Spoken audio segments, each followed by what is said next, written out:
호련히 수많은 천군이 그 천사들과 함께 하나님을 찬송하여 이르되 지극히 높은 곳에서는 하나님께 영광이요 땅에서는 하나님이 기뻐하신 사람들 중에 평화로다 하니라. 아멘. 성탄의 아침 저희들이 성삼위 하나님께 예배할 수 있음을 진심으로 감사드립니다. 인류 구원을 위해 이 땅에 오신 주님을 찬양하며 감격 속에 예배드립니다. 우리 예배를 받아 주시옵소서. 사람이 되어 이 땅에 오신 우리 주 예수 그리스도의 이름으로 기원하옵나이다. 아멘. 1장 찬송입니다.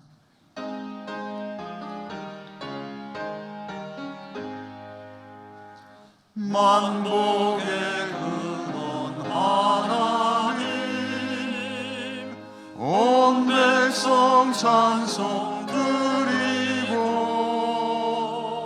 저 천사여 찬송하세. 찬송 성부 성자 성령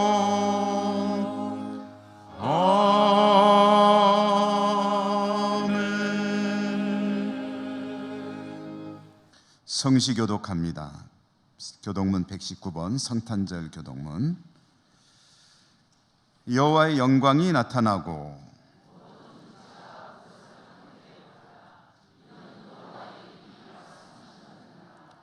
베들레헴 에브라다야 너는 유다 족속 중에 작을지라도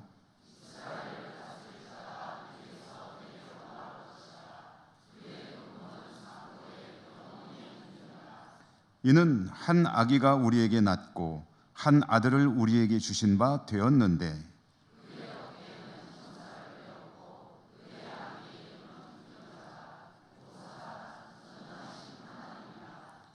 영존하시는 아버지라 평강의 왕이라 할 것임이라.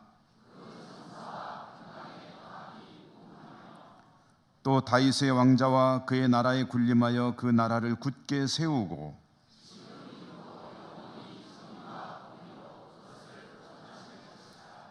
천사가 이르되 무서워하지 말라. 보라 내가 온 백성에게 미칠 큰 기쁨의 좋은 소식을 너희에게 전하노라.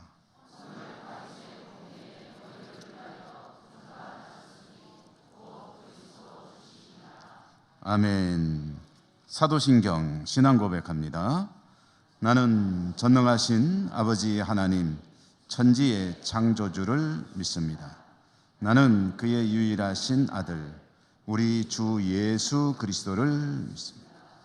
그는 성령으로 잉태되어 동정녀 마리아에게서 나시고 본디오 빌라도에게 고난을 받아 십자가에 못 박혀 죽으시고 장사된 지 사흘 만에 죽은 자 가운데서 다시 살아나셨으며 하늘에 오르시어 전능하신 아버지 하나님 우편에 앉아 계시다가 거기로부터 살아있는 자와 죽은 자를 심판하러 오십니다. 나는 성령을 믿으며 거룩한 공교회와 성도의 교제와 죄를 용서받는 것과 몸의 부활과 영생을 믿습니다. 아멘. 109장 찬송입니다.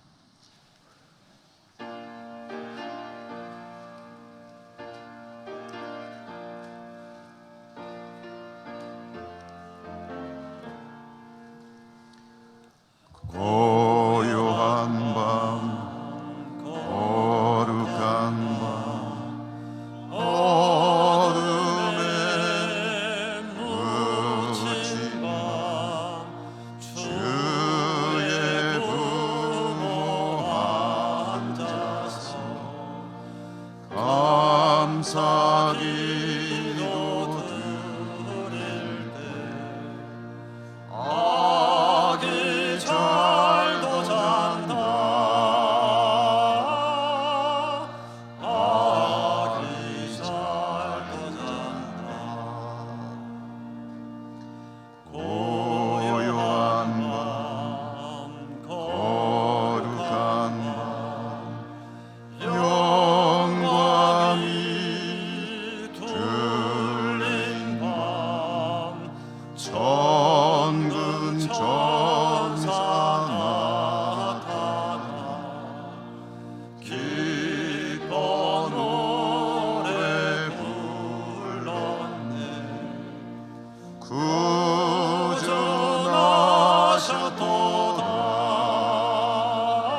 고요한 밤 거룩한 밤 동방의 박사들 별을 보고 찾아와 울어 경배 드렸네.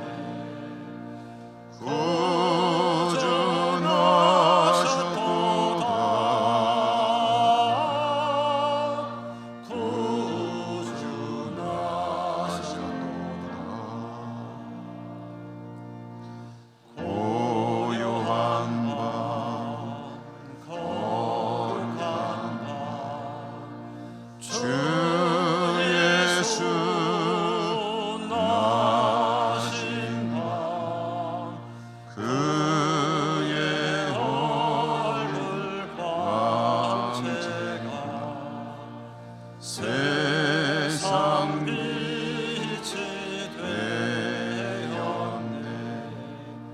구주나셨도다.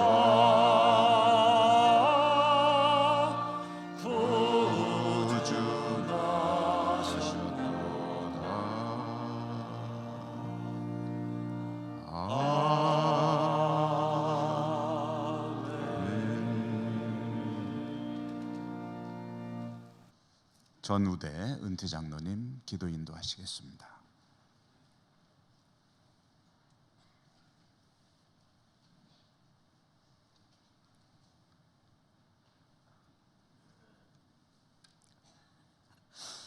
기쁘다, 우리 구주 오셨습니다. 하늘 보좌 영광을 보내시고 이 땅의 평강과 평화를 우리 온 인류에게 구원을 주시고자 오신 예수님, 이 위대한 믿음의 역사를 이루신 하나님께 모든 영광과 찬양과 감사와 기도와 경배를 올려드리옵나이다. 아버지 하나님, 이 거룩하고 복된 이 귀한 자리에 우리들을 세워주셨습니다. 우리들을 사랑하여 주시옵소서.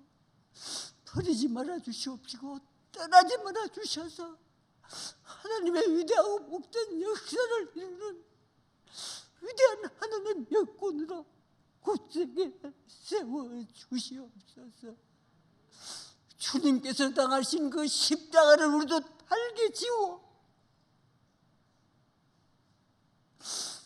그 고난의 길, 고통의 길, 좁은 길을 걸으며 그 길 끝에서 주님을 만나 착하고 충성된 종아, 오늘 나와 함께 낙원에 있으리라는 그런 모든 승리자들 다 될 수 있도록 삼아 주시옵소서. 아버지 하나님, 오늘을 예배를 침례하는 우리 김영수 담임 목사님과 예배위원들, 봉사위원들, 찬양대원들, 우리 온 믿음의 형제들을 기억하여 주셔서 우리들이 하나님이 가장 기뻐하는 거룩하고 복된 영광 예배를 올려드릴 수 있도록 축복하여 주시오며, 우리들이 드리는 예배를 아버지께서 흠량하여 주시옵소서. 하나님 아버지, 우리 위임 목사님 오늘 거룩한 말씀을 선포될 때 준비되신 말씀이 남김없이 선포될 수 있도록 역사하여 주시옵소서. 우리 모두가 더더욱 겸하고 겸손한 모습으로 아멘으로 화답하며 은혜를 하나님께 영 돌릴 수 있게 만들어 주시오며, 우리들의 이 땅의 삶이 더더욱 복되고 아름답고 귀한 삶이 되어 많은 사람을 빛으로 인도할 줄 아는 궁창의 빛같이 빛나는 거룩하고 복된 희생의 삶, 썩어진 하늘의 미랄의 거룩한 삶이 될 수 있도록 하나님 역사하여 주시옵소서. 아버지 하나님, 우리들을 사랑하여 주시옵시고 은총을 베풀어 주시옵소서. 특별히 우리 세우신 우리 위인 목사님 더더욱 영육 간절함으로 채워주시옵시고, 하나님께서 그의 어려운 모든 사정들을 하나님께서 아실 줄 아오니 주님의 피 묻은 손으로 만져 안수하여 주시옵시기를 바라고 원하며, 이전보다 더더욱 영육 간절한 모습으로 하나님께 헌신하는 능력의 종으로 굳세게 세워주시옵소서. 아버지 하나님, 우리 동역하는 부교육자들과 장로님들, 우리 온 믿음의 백성들 사랑하여 주셔서 우리 목사님의 목회의 계획이 아름답고 복되게 이루어질 수 있도록 통역하고 협력하여 우리 예천재단이 더더욱 위대한 재단으로 부흥 발전하여 우리 예천을 예수 천국으로 만들어가는 위대한 교회로 굳세게 세워주시옵소서. 하나님 아버지, 오늘 이 예배와 성령의 역사를 해방하는 악한 사탄 마귀들은 물리쳐 주시옵시고, 오직 하나님의 위대한 역사만이 일어날 수 있도록 인도하여 주시옵기를 바라고 원하며, 우리 온 믿음의 형제들이 더더욱 겸하고 겸손한 모습으로 선포되는 거룩한 말씀에 아멘으로 화답하여 은혜 풍성한 예배가 이루어질 수 있도록 축복하여 주시옵소서. 평화의 왕으로 오신 예수님, 온 인류의 구원자로 오신 예수님, 이 모든 말씀을 예수님 이름으로 간절히 기도드리옵나이다. 아멘.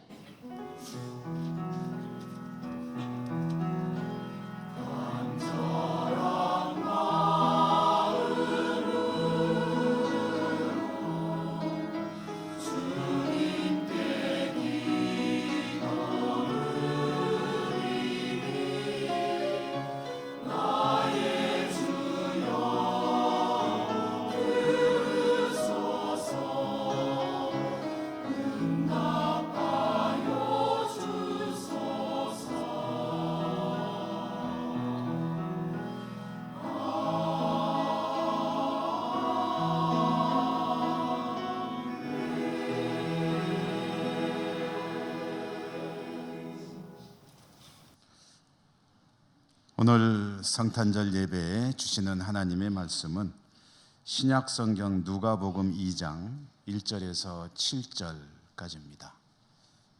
2장 1절에서 7절까지의 말씀을 우리 오늘은 한 절씩 교독하여 읽도록 하겠습니다. 한 절씩 교독하여 읽겠습니다. 그때 가이사 아구스도가 영을 내려 천하로 다 호적하라 하였으니, 구레뇨가 처음 한 것이라. 모든 사람이 호적하러 각각 고향으로 돌아가매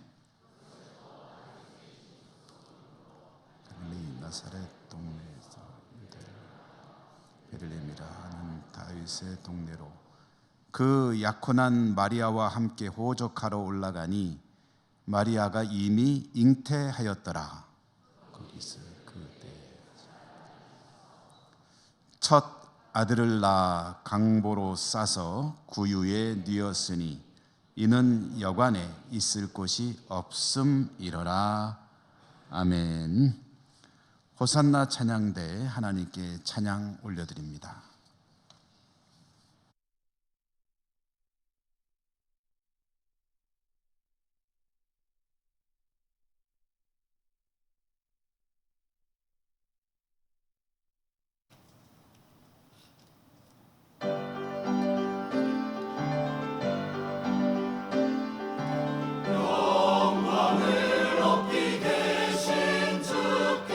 전지 만물 찬양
메리 크리스마스.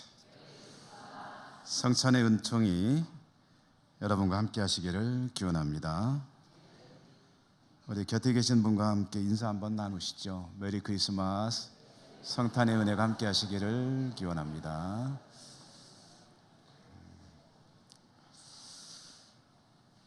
오늘 초라한 탄생이라는 제목으로 말씀을 전해드립니다. 오늘 이야기는 로마 이야기를 좀 하면서 시작하려고 합니다.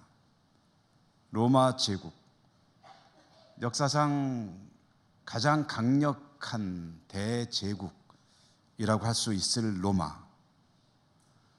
로마 이야기를 하노라면 빼놓을 수 없는 인물들이 있습니다. 그 중에 한 사람이 율리우스 시저라고 하는 사람입니다. 율리우스 시저,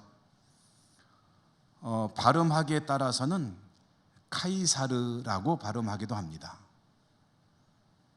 저는 오늘 편의상 그냥 시저라고 부르도록 하겠습니다. 로마라는 나라에는 황제가 없었습니다. 원로원을 중심으로 일종의 집단 지도 체제였고, 그래도 권력의 중심은 있는데 시저는 실질적으로 군인 출신이면서 로마의 1인자였습니다.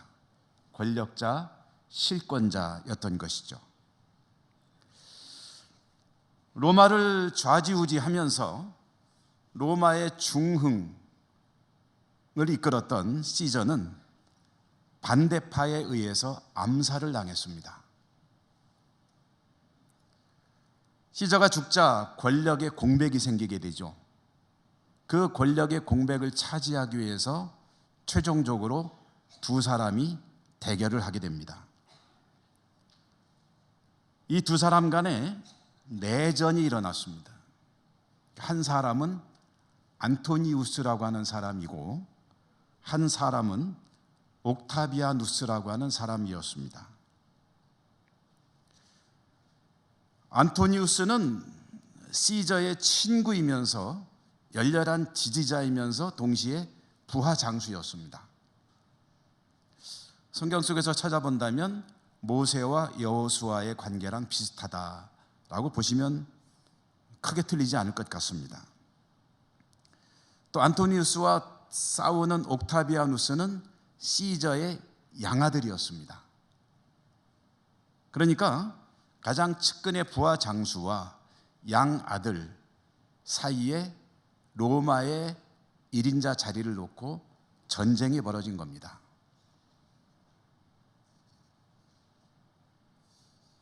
우리 어른들에게는 안씨 가문하고 옥씨 가문이 싸우고 있다 하면은 쉽게 좀 이해를 하실 수 있을 것 같아요. 안토니우스는 연인이 있었습니다. 그 연인이 누구냐면 이집트의 여왕인 클레오파트라였습니다. 클레오파트라와 안토니우스의 연합군, 그리고 옥타비아누스의 군단이 전쟁을 결국은 끝내게 되는데 누가 승리하느냐 하면은 옥타비아누스가 승리하게 됩니다. 안토니우스는 이집트로 갔다가 거기서 죽게 되고, 또 세기의 미녀, 동양의 양귀비가 있다면 서양 역사에 등장하는 미녀인 클레오파트라도 스스로 목숨을 끊습니다. 이렇게 해서 로마의 내전은 옥타비아누스의 승리로 끝나게 됩니다. 옥타비아누스는 전쟁에서 승리하여 로마의 1인자가 되었는데, 그는 황제는 되지 않으려고 했습니다. 그러자 로마 원로원이, 우리 국회와 비슷하다고 볼 수 있겠죠. 로마 원로원이 그에게 하나의 영광스러운 호칭을 붙여주는데, 그 호칭이 뭐냐면 아우구스투스라는 호칭이었습니다. 아우구스투스, 우리말 뜻으로는 존엄한 인물이라는 뜻입니다. 아우구스투스라고 불리우는 옥타비아누스, 그 아우구스투스라는 호칭 앞에 또 하나의 호칭이 붙었는데 그 호칭이 뭐냐면 카이사르였습니다. 자기 양아버지 이름이죠. 그래서 옥타비아누스를 부르는 명칭이 카이사르 아우구스투스가 됐습니다. 그리고 이때부터 카이사르라는 이 원래는 사람 이름이었지만 이 이름이 황제를 지칭하는 용어로 바뀌게 됐습니다. 카이사르는 황제를 지칭하는 말이 됐다는 거죠. 카이사르 아우구스투스는 본인도 황제가 되려고 하지 않았고, 그리고 제도도 그렇진 않았지만 실질적으로는 황제였습니다. 1인 지도체제를 갖추었으니까요. 그러므로 이때부터 실제로 로마의 황제 시대가 열렸습니다. 황제가 다스리는 때가 시작됐다는 거죠.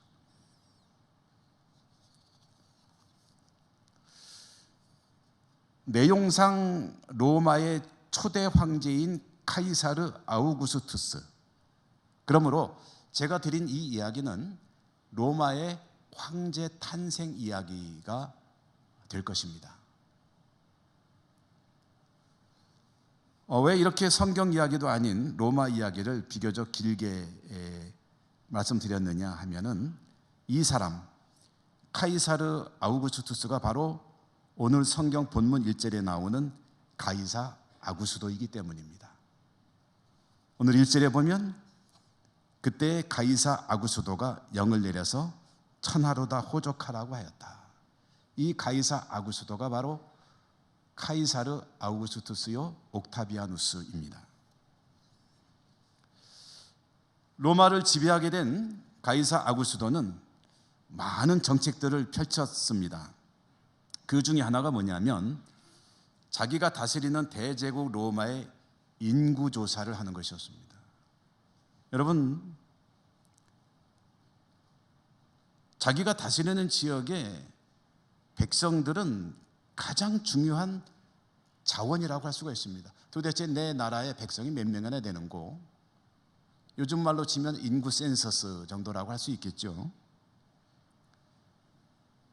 이렇게 호정령을 내림으로 이제 이 대제국 로마의 모든 백성들은 호족 신고를 하기 위해서 이동을 해야 했습니다. 로마는 엄청난 지역을 차지하고 있었습니다. 원래는 조그마한 도시국가로 시작이 됐지만 지중해를 자기 안방에는 호수로 사용하는 것처럼 이 유럽과 북아프리카와 이 중동 지역까지 오늘날에 차지하는 엄청난 영토를 차지하고 있었는데요. 그 로마가 차지하고 있는 그 많은 나라들, 그 땅들 중에 동쪽으로 가면은 변방에 아주 작은 정복된 다스림을 받고 있던 나라가 있습니다. 그 나라가 유대왕국입니다. 유대왕국은 변방의 아주 작은 나라이면서도 로마 입장에서 보면은 참 별로 그렇게 중요하지 않은 나라 중에 하나일 수 있었습니다. 그런데 좀 하찮아 보이는 그 유대 나라, 그 유대 나라에서도 유대 자체 중에서도 가장 멸시천대받는 지역이 있었습니다. 같은 유대인들도 에이 하고 멸시하는 그 지역이 어디냐면 갈릴리였습니다. 갈릴리, 북쪽에 갈릴리 호수 주변에 있는 갈릴리. 그 갈릴리에서도 아주 작은 산골 마을이 하나 있었는데 그 산골 마을이 나사렛이라고 하는 동네였습니다.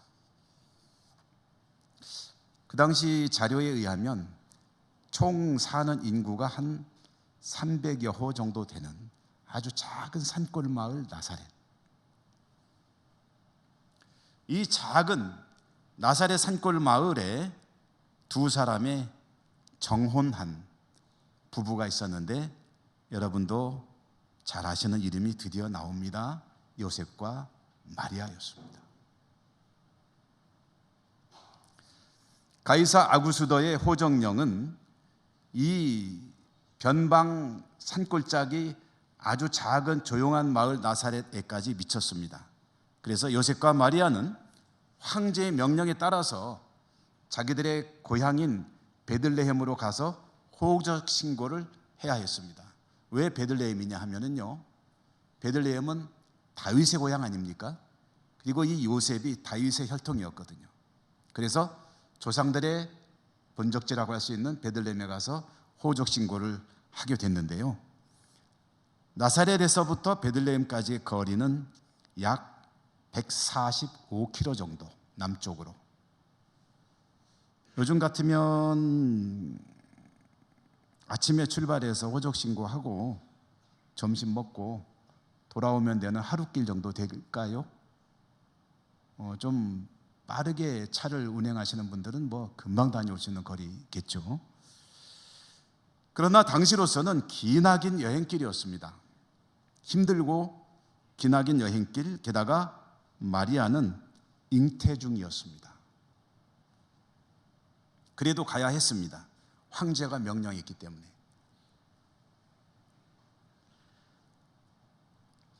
요셉과 마리아는 베들레헴에 도착했죠. 베들레헴에 도착해서 그들은 그것에 잠시 머물러야 했습니다. 근데 머무르려면은 숙소가 필요하죠. 숙소를 구하는데 구할 수가 없었습니다. 그리고 베들레헴에 머무는 동안에 잉태 중인 마리아에게 해산날이 다가왔습니다. 난감하죠. 어디 아늑한 그런 처소라도 마련해서 출산을 해야 되는데 길에서 출산한 상황이 되어버렸습니다.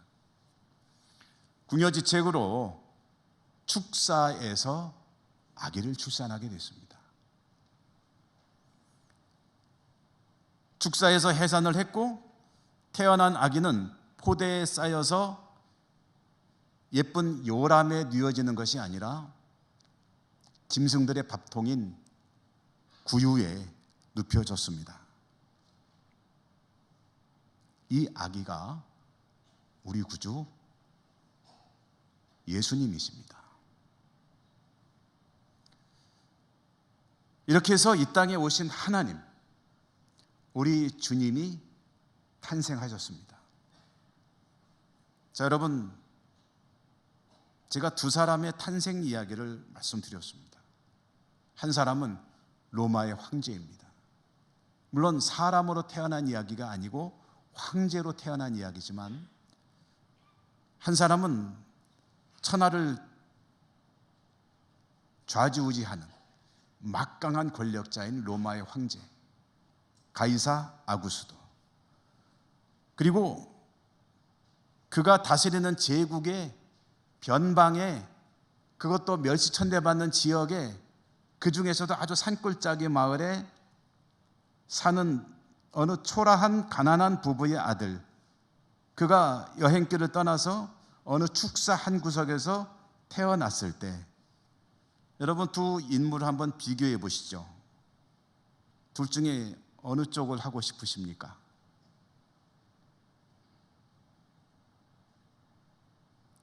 로마의 황제로, 왕족으로 살고 싶으십니까? 아니면은 이런 정말 초라하고 가난한 보잘것없는 그런 탄생의 사람이 되고 싶으십니까? 이 두 인물은 비교하기도 민망할 정도로 상대가 안 되는 인물이죠. 그렇지 않습니까? 그런데 정말로 그럴까요? 정말로 크고 위대한 분이 누구고 정말로 초라하고 보잘것없는 인물은 누구인가? 우리는 알고 있습니다. 그러나 세상의 눈으로 바라보면은 이 두 인물은 감히 같은 선상에 올려놓고 이야기할 수도 없는 그런 사람들이라고 할 수 있을 겁니다.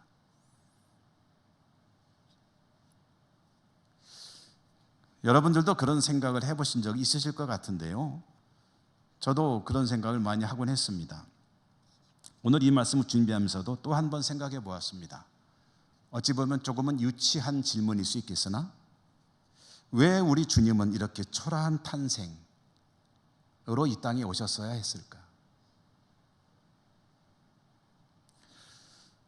하나님이 사람이 되신 건데 아우구스투스처럼 로마의 귀족으로 태어나든지 또는 어느 왕가의 자손으로 태어나든지 황제로 태어나시든지 그래도 하나님이 사람이 되어 이 땅에 오시는 건데 좀 위험 있는 모습으로 오시는 것이 어땠을까? 일하시기도 더 낫지 않으셨을까? 이런 의문을 한 번쯤 가져보지 않았을까 하는 생각입니다. 아마 우리 교회 학교 어린이들이나 학생들은 또 그런 생각을 해보지 않을까 하는 생각도 들어요. 여러분, 우리 주님은 왜 이렇게 초라하기 짝이 없는 모습으로 태어나셔야 했을까요? 거기 어떤 이유나 어떤 의미가 있는 걸까요? 그렇죠. 성경을 연구하는 이들은 이런저런 해석도 해보고 의미 분석을 해봅니다. 저는 그런 분들의 의견을 따르기보다는 이 일을 놓고 묵상하면서 이런 생각을 해보았습니다. 주님께서 왜 이렇게 초라한 탄생을 하셔야 했나? 이 땅에서 사명을 감당하시기 위해서는 그것이 더 낫기 때문이었을 것이다. 왕가의 황제로 힘 있는 사람으로 부유한 재벌로 태어나는 것보다는 가장 초라한 모습으로 태어나는 것이 우리 주님께서 사명을 감당하기 위해서 필요한 일이었을 것이다. 여러분, 주님을 생각할 때요, 우리가 절대로 잊어서는 안 되는 일 중에 하나가 뭐냐면요, 주님은 사람이었다는 사실입니다. 완벽한 사람이었습니다. 우리는 주님이 하나님의 아들이시고 성삼위 하나님 중에 한 분이시기 때문에 이 땅을 사는 동안에도 신으로서 사셨다고 생각을 하는 경향이 있습니다. 그분은 신이셨다. 그렇지만 물론 주님은 엄청난 능력을 보여주셨죠. 물 위를 걸으셨고 죽은 자를 살리셨고 온갖 병을 고치셨고, 그런 능력은 평범한 인간이 보여줄 수 있는 것은 아니죠. 그러나 근본적으로 주님은 사람이셨습니다. 사람이 가진 한계를 그대로 다 가지고 있는 그런 인간으로 이 땅에 오셨다는 겁니다.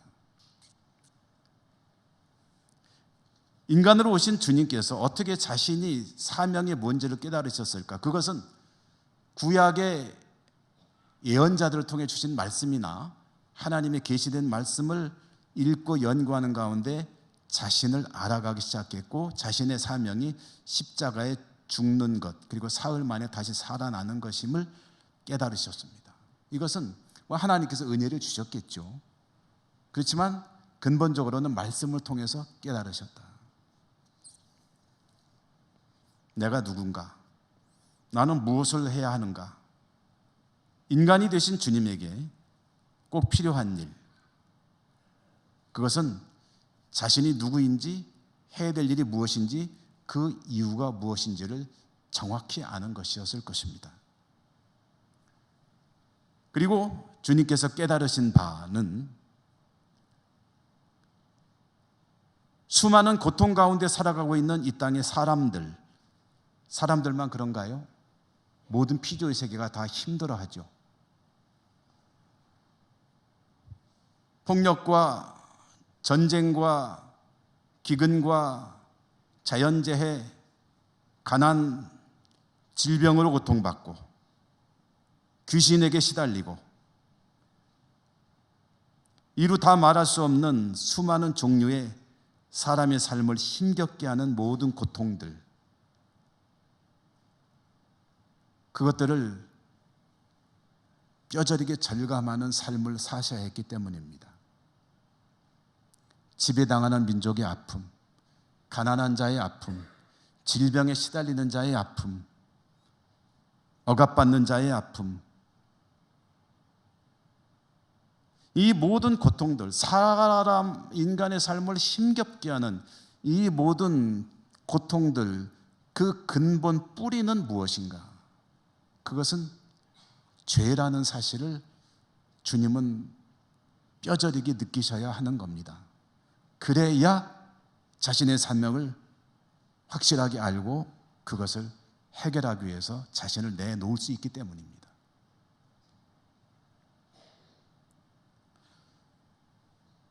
우리도 살아가면서 얼마나 여러 가지 어려운 상황들을 맞이합니까? 얼마나 우리의 삶이 힘겹고 고통스럽습니까? 근데 그 뿌리에 뭐가 있느냐면 죄가 있습니다. 죄가 그 모든 것의 시작이고 근본입니다. 원래 하나님께서 처음 지으신 인류의 삶은 이렇지 않았습니다. 성경을 통해서 우리에게 들려주시는 바에 의하면 이런 고통과는 관계없는 삶의 환경을 하나님께서 만들어 주셨습니다. 그런데 죄를 지은 후에 온갖 고통들이 인간의 삶 가운데로 들어왔고 죽음도 그 중에 하나입니다. 이런 고통들은 주로 힘없고 약한 백성들 사이에 더 깊게 깔려 있습니다. 더 힘겹다는 거죠. 주님은 강대국에 의해 지배당하는 작은 나라의 백성으로 태어나셨고 그 작은 나라에서도 가장 멸시천대받는 지역에서 그 중에서도 가장 낙후된 산간 마을에서 성장하시면서 힘겨운 삶을 사셨습니다.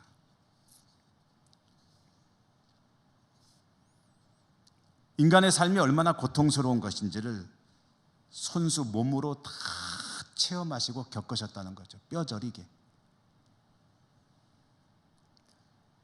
그 가운데 자신의 사명을 깨달았을 때 주님은 이 힘겨운 세상에서 하나님께서 지으신 백성들을 구원하는 자신의 사명을 날마다 새롭게 하셨을 것입니다.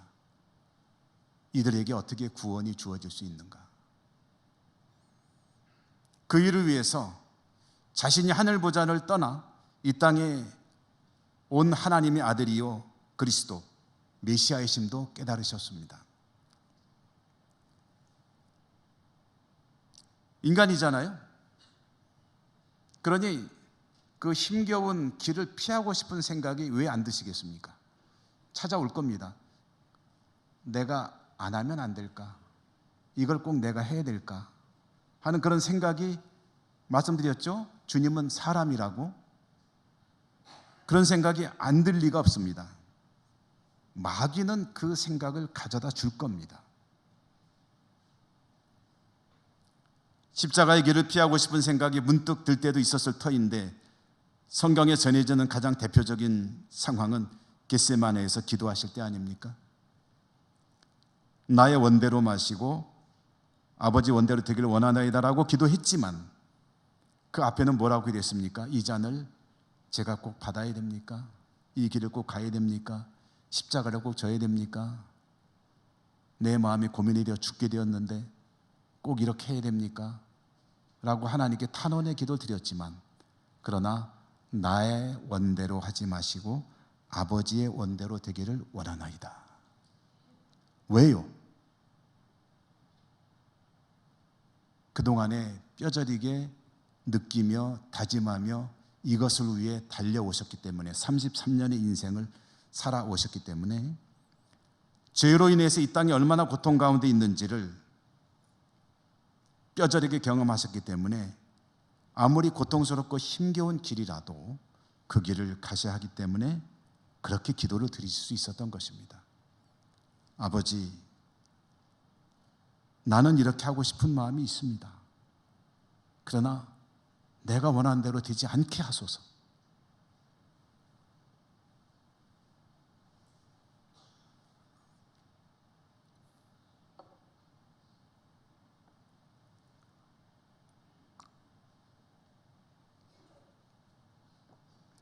죄의 문제는 반드시 해결되어야만 합니다. 길은 하나밖에 없습니다. 주님께서 십자가를 지는 것입니다. 회피할 수 없습니다. 그 사명을 감당하시기 위해서 주님은 이 땅에 사람이 되어오는 그 순간부터, 탄생부터 그것을 준비하는 가장 초라한 자리, 가장 낮은 자리, 어찌 보면 천해 보이는 자리로 오셔야 했다는 것, 그것이 초라한 탄생의 이유가 아니겠느냐, 저는 그렇게 묵상했습니다. 인류의 고통을, 고난을 몸소 겪어야 하는 환경 속으로 들어가기 위해서 탄생부터 짐승이 사는 곳에서 태어나신 우리 주님,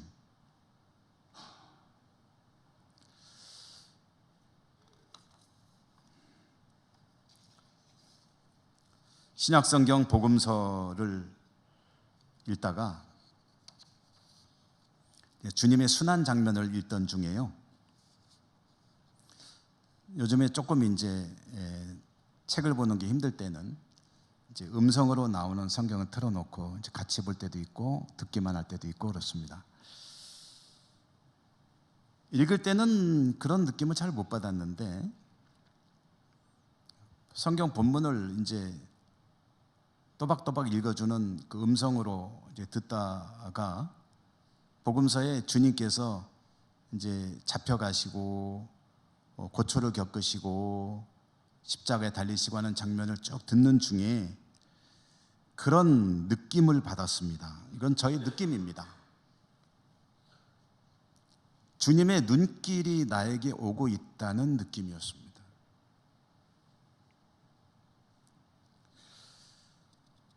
주님을 부인한 베드로를 주님께서 바라보시는, 그래서 눈이 마주치는 이야기가 복음서에 나오죠. 마치 그것처럼 주님께서 그 고초를 지금 겪고 계시면서 내가 왜 이런 고초를 겪고 있느냐, 너를 구원하기 위해서다라고 바라보시는 느낌이 들었습니다. 제 입장에서는 나를 살리시기 위해서 주님께서 저 고초를 겪고 계시는구나 하는 생각을 하게 된 것이죠.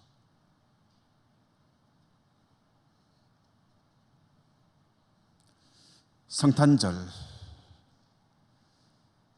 고통 가운데 살 수밖에 없고 멸망의 길로 갈 수밖에 없는 우리라기보다는 나라고 하는 게 좋을 것 같습니다. 나를 살리시기 위해 이 땅에 오신 우리 주님, 그 주님께서 사람으로 탄생하신 날, 그것을 기념하는 오늘, 그 주님은 정말 더할 수 없이 초라한 곳으로 임하셨습니다. 그 이유는 모든 것이 나를 살리시기 위함이었다. 주님을 찬양합니다. 주님께 감사드립니다. 주님께 영광을 올려드립니다. 주님의 그 놀라운 은혜에 합당한 믿음의 삶을 우리 모두가 살아야 되겠습니다. 그 놀라운 은혜를 기억하고 잊지 말고 깨닫고 주님께서 기뻐하실 삶을 살아가게 힘쓰는 우리 모두가 될 수 있기를 주님 이름으로 축원합니다. 은혜로우신 하나님 감사합니다.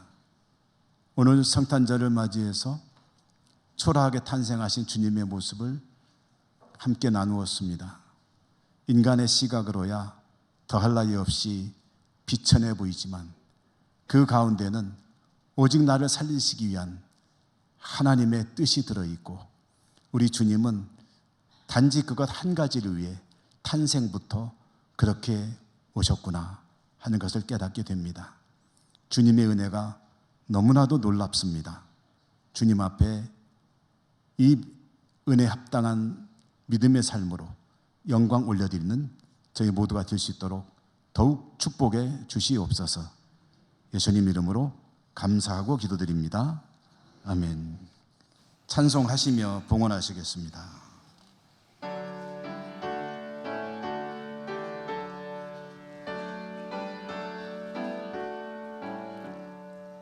우리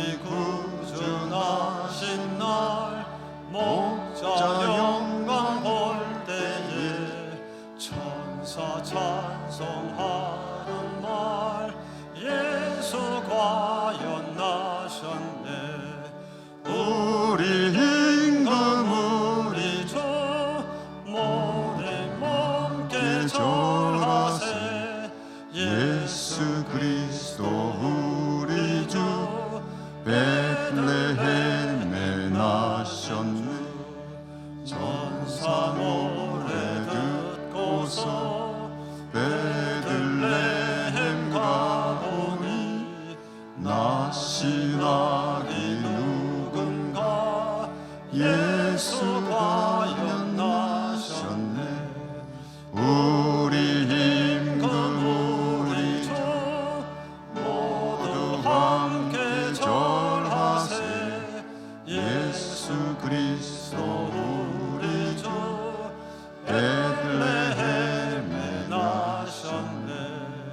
목자처럼 우리도 나아가서 엎디세. 오늘 다윗 성에서 예수 과연 나셨네. 우리 임금 우리 주 우리 모두에 절하세. 예수 그리스도 우리 주 베들레헴에 나셨네.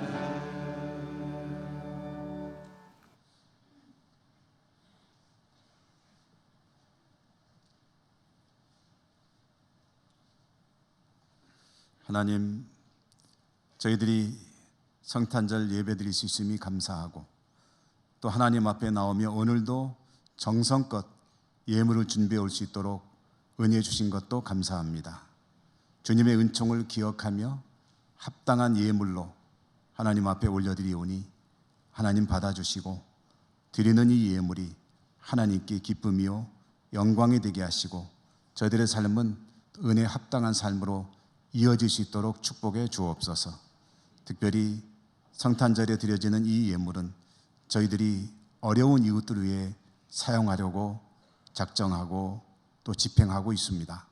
이 예물이 가는 곳마다 그리스도의 사랑이 함께 전해지고 구원의 역사가 이루어지게 하시며 모든 것이 하나님께 영광만이 되게 하여 주시옵소서.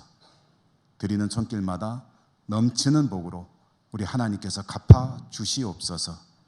예수님 이름으로 감사하고 기도드립니다. 아멘.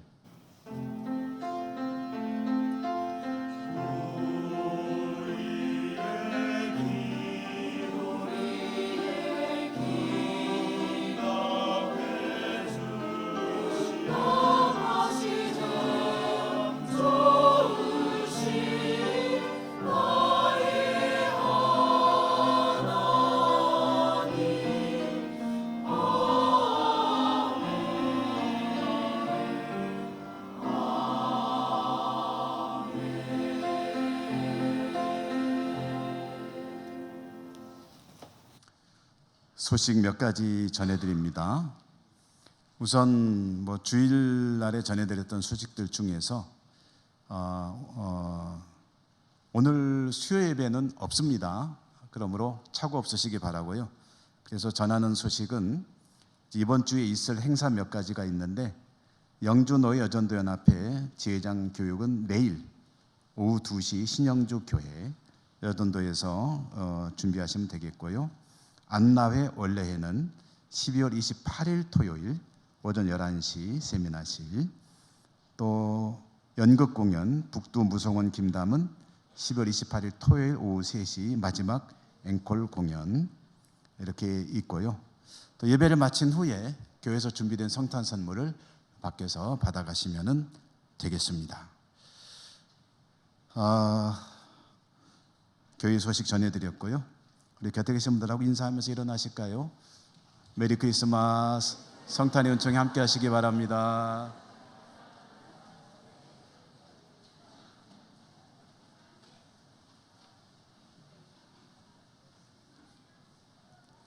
주 기도송과 축도로 예배를 모두 마치겠습니다.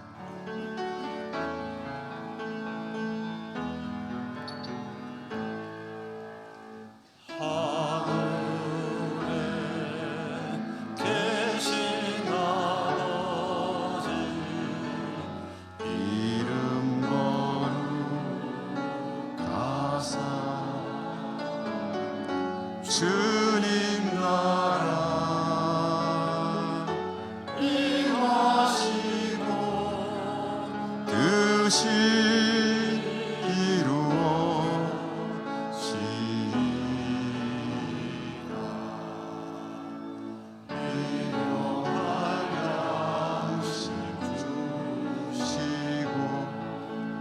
우리들의 큰 죄 다 용서하시고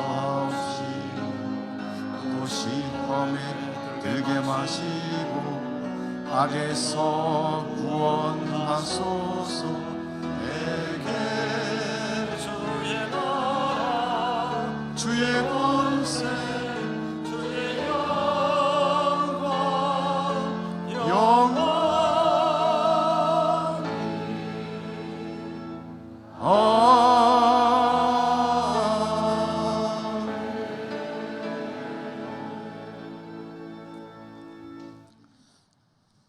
성탄의 감격 속에 예배드릴 수 있게 하신 것 감사하고, 주의 백성들은 하나님께 예배하고 또 초라한 탄생을 통해 베푸시는 은혜도 다시 한번 되새기며 삶의 자리로 나갑니다.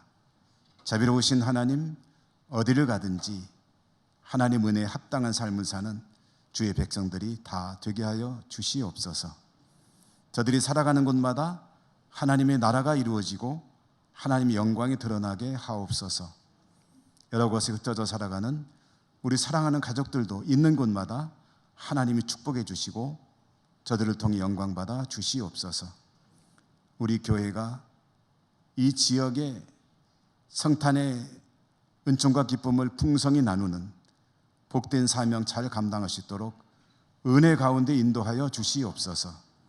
사랑하는 주의 백성들, 또 돌아가는 발걸음도 하나님이 축복해 주시기 원하고 감사하고 예수님 이름으로 기도드립니다. 아멘. 주 예수 그리스도의 은혜와 하나님 아버지 사랑과 성령님 교통하심이 주의 백성들 머리 위에와 저들의 모든 사무에 이제로부터 영원히 항상 함께 하시옵기를 축원하옵나이다. 아멘.